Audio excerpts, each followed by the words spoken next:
السلام عليكم ورحمة الله وبركاته. شلونكم شباب؟ شخباركم؟ معكم فيصل العراقي من قناة عراقة كلاش. طبعا الفيديو هذا راح احكي عن شلون تسوي كلانك من كله خسائر الى كله فوز.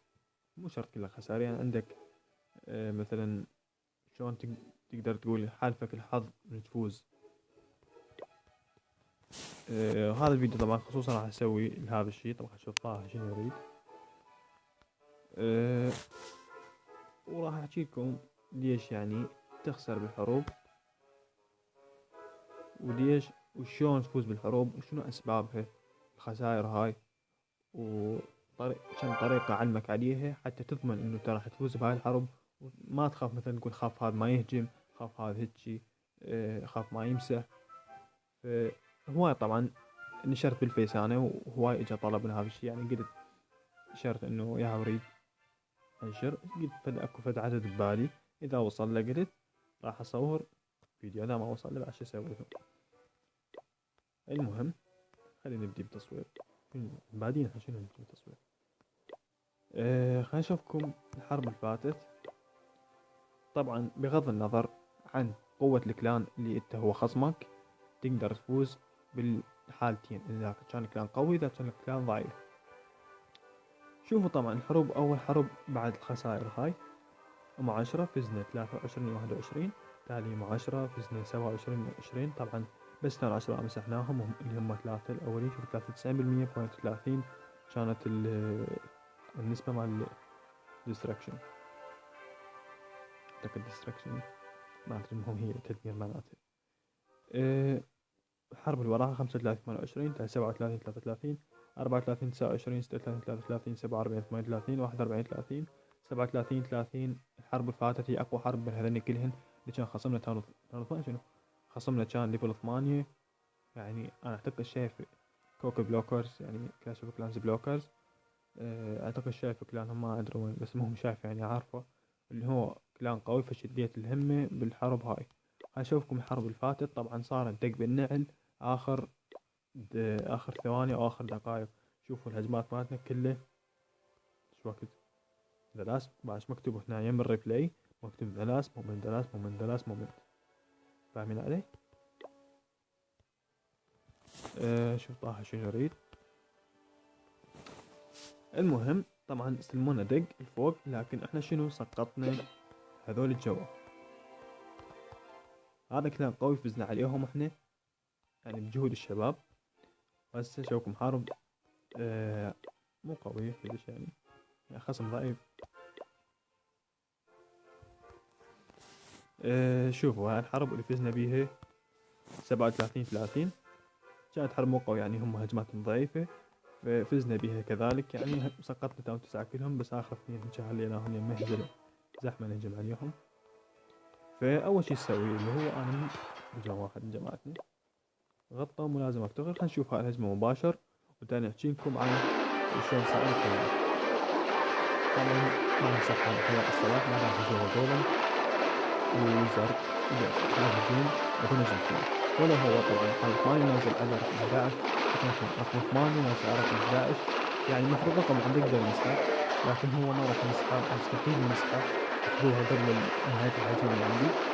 هذا الجيش اللي تشوفونه قدامكم فقط ابو نجمتين، يعني ما انصح اي احد يسويه الا اذا كان بس يريد ضمان نجمتين، وتفكير عن كل هذا. وشوف الهجمة صفر وياي. يقول له جنبه هواية صعد قرن واحد، والبيكات من كثرة الماي ما راح يسوي أي شي مفيد. بيكات من راح الماي بيكة واحدة. بيكة عيس خطية وملكة قدامه 4 فصلات يجي 7. راح 5 أبي بيكين عيس ورد. شوفوا هذا كل أوفر بلا طاقة وصحيح، لكن 4 فصلات حاصل بيها. حال وجهكم خيار صلاة بيكة زين لفوق الله عافية.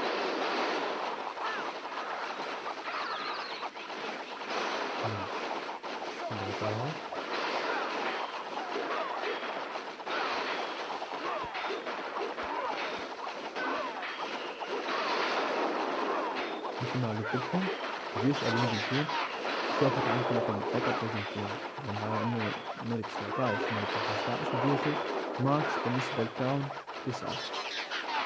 هاي انحصد هجمة نجمتين 59%. هسه نحكي لكم عن شلون صعد كلانك اللي هو كل حروب فوز.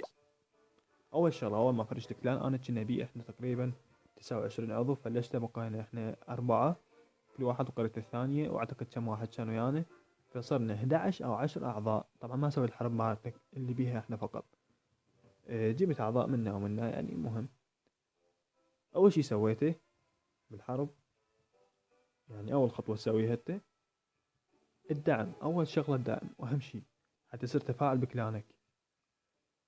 الدعم شو تسوي؟ اللي يدعم مثلا نقول دعم هو 200 وياخذ 300، هذا تحط على عينك وعلى صحيح ماخذ اكثر من ما داعم هو، لكن دعمه تقدر تقول متوازن.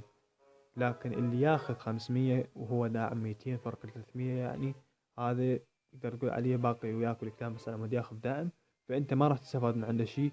شو تسوي؟ حبيت كذا والدفرة. اول شيء هذا. ثاني شيء اللي هو الحروب. الحروب هي اهم شيء، وشلون تنسق هجمات الاعضاء وشلون تخلي اعضائك كلهم يمسحون. اول شيء الهجوم مع الحروب اكثر شيء بتاون 9 اللي هو جولم وهوك. تجهز 2 جولم من عندك، واحد بالدعم يصير 3 جولم، والطب من جهة الملكة، و12 وزرد، و6 مفجر سور، و20 هوك. هاي كجيش للحرب تمسح بيه تاون 9. طبعا هاي الكم كيفكم شلون ما تمسح بساعة سما اشتر بربري وحرامي. المهم اول شيء هو هذا الحرب. مثلا نعطيكم مثال، هسه احنا شقد 7 تاون 10، كل واحد من عندنا يهجم وين؟ على خصمه يجيب من عنده نجمتين. طبعا انا صار خلط جبت نجمة واحدة، الملكة زحفت، المهم ما علينا بهاي السالفة. كل واحد هسه مثلا نقول انا كل واحد من جماعتنا جاب نجمتين، انا جبت وحدة. هجماتهم الثانية هم وين؟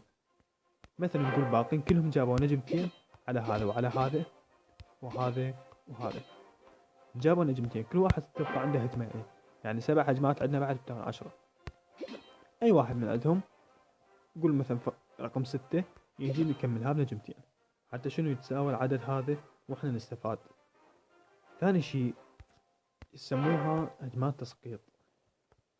بتاون 9 اللي ما يقدر هسه مثلا رقم 8 ما يقدر يمسح خصمه، يستأذن من رقم 9. طبعا السؤال هو خطية، يستأذن من رقم 9 يا بقدر اخذ خصمك لان انا اقدر له امسحه. اوكي اخذه ويهجم عليه يمسحه. الفوقه اللي مثلا خصم رقم 8 وياخذه، ياخذ واحد من تاون 10 الفوق، يسمونها تسقيط. تسقط تاون 9 من اهل تاون 10. امتى هاي؟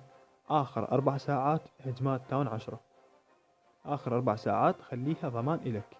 يعني اكو بيهم مثلا كلانات يهجم بداية الحرب يعني، او ثاني 12 ساعة بدايته يهجم يخلص، ما يحسب حساب انه الكلان ضدهم. مثلا نشوف رقم 2 مثلا ما عنده هجمتين وما هاجمهن، اخر 3 ساعات ما هاجمهن، لكن تلقاهم مجهز ويقدر يجهز هجمة ثانية خلال 3 ساعات، فقبيهم يهجمون لا وما يحسبون حساب انه خصمك راح يهجم.